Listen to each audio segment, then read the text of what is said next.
dito.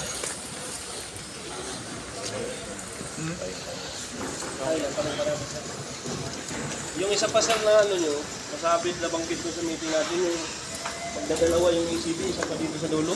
Record, malapit man yun. Yes sir, yung concern namin is malapit man lang ang ano namin sir, yung breaker namin sa ground floor. Tapos yung sabi na to 5 stories building required na mag double breaker. Ang lapit man lang yun ng isa at saka ang pangalawa. Pwede naman na siguro sir o unsa man ano mang mga kon mo na is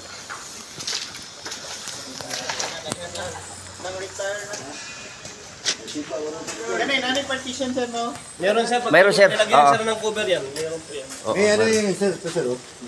Bantay sir tuloy. May kabel isa-isa. so yung concern namin sir yung requirement nyo na 5 stories building na double breaker. Itong nakita natin sa actual is ano kanang malapit lang ang sa ground floor, malapit lang ang breaker niya. Pero as per kuan sir, as per nakasulat sa libro, magutang dyan ta. So, kung Double minito si diyan na ano malapit lang masyado. Tingnan mo sir oh, ground floor lang 1 meter lang ang pagitan ba?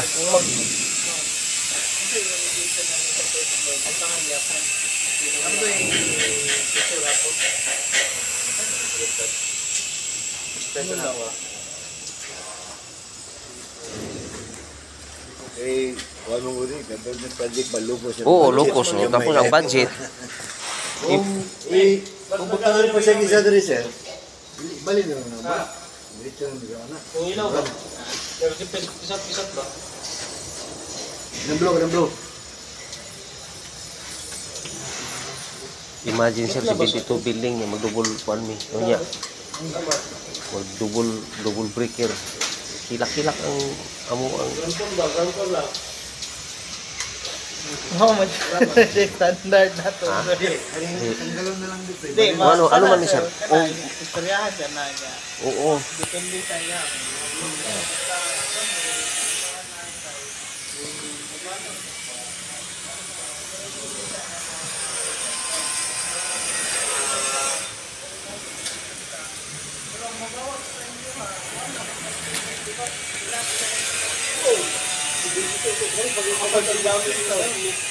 Oo, lima yan kada isang building sir. Oh. So 72 times 72 ba yung 5. lima? Pero yung sa taas, yun naman talaga. Yung first floor, siguro pwede. Mga first floor, second floor, nakita natin sir kasi Okay na, Lahat na lang natin para uniform ba kung wala. Okay na, si Jason. Lipat na lang. Wala na lang So, kung dito. Redundant na. lilipat namin siya sa taas, para mas malapit sa basban natin, yung ACB po ba? oo. Yung support of it. Okay, kasi supposedly, the use of the main breakers kasi are for yung isolations din ng mga rooms ba. Kasi 'di ba ito, hindi kasi dapat ito yung standard na room. Diba dapat naka-electrical room siya. So if we're going to base on operations, hindi man pwede, it might cause confusion on maintenance ba in the future ba. If maglabas-labas para lang mag-turn off ng main breaker instead na may main breaker na sa loob ng room.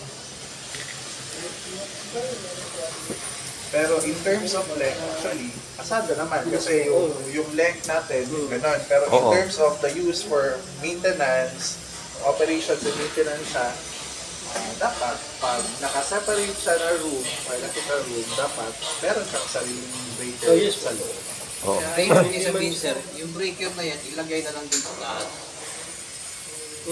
Yung main breaker na yan, Yung pinakamalayo ba sir? Hindi din sir, kay ganito yan. Pa-verify namin for transparency, but yung kino-consider ko lang for this one, na pwede isa lang na breaker, the ground floor lang. But for the second floor, dapat talaga may isolation sa baba, may isolation din sa taas na breaker. Ay, ko pesa. Gusto mo na ilang mga wire dito. Nagsulti na bi ako sila.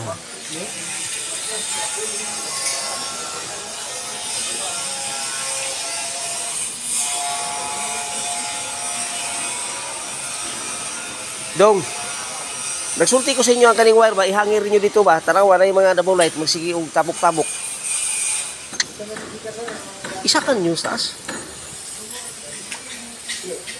Pwede ko sa instead na mag-panel tayo, bigyan rin ko sa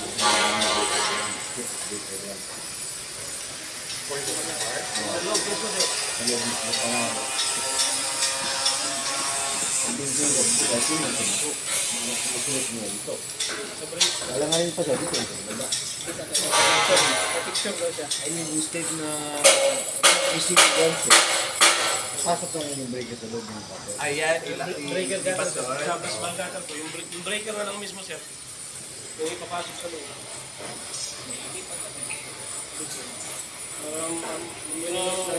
In case na third floor, doon yung breaker nyo.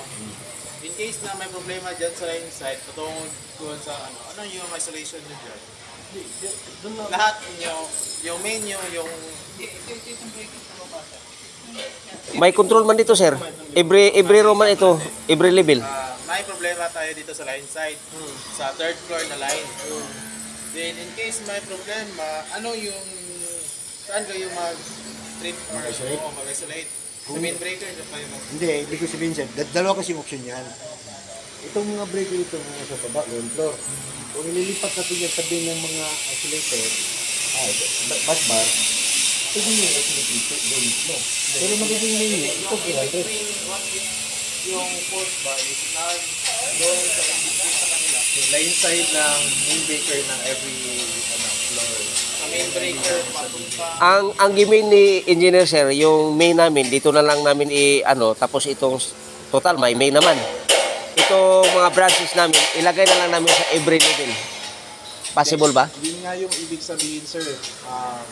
For example, ilagay ka ng breaker dyan for the second floor.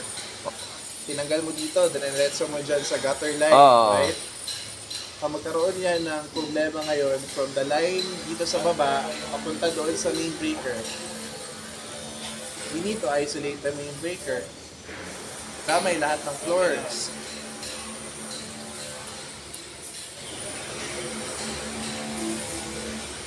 Isa naman ko ng personal resell. Halimbawa, ako naman ang preventive maintenance dito.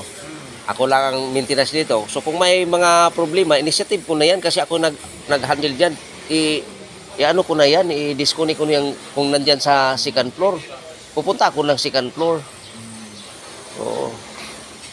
So hindi man dito na kahit locus housing dito, mayroong medyo talagang maintenance dito, electrical maintenance in charge. We'll take note na lang of this one and Yes, sir. we're communicating. We'll feedback na lang. Basta yung bottom line lang namin, kung ano yung condo standards or yung multi-floors na building na standard natin, yun yung i-follow natin. Oo. Kasi yung bottom line, it looks like simple because ganito kasi yung setup. Oo. Kasi na-follow at the first place yung specified electrical room na supposed to be per floor. Yung naka-4 wall mismo. Oo. Ngayon sir, kung ano yung mga natin yun na breaker pa tayo, breaker pa, ang ano namin, sana, pwede ba sa loob na lang ng passport natin? Tama. Yung breaker ba, di na lang namin, Breaker lang dyan, breaker lang dyan. yes sir, pero sa loob ng breaker, ng basbar natin. Maluwang man ang aming kwan, sir. Basbar. Kesyo ba? Kasi man sir, kasi man yan, kasi 150 man lang yun. So malaki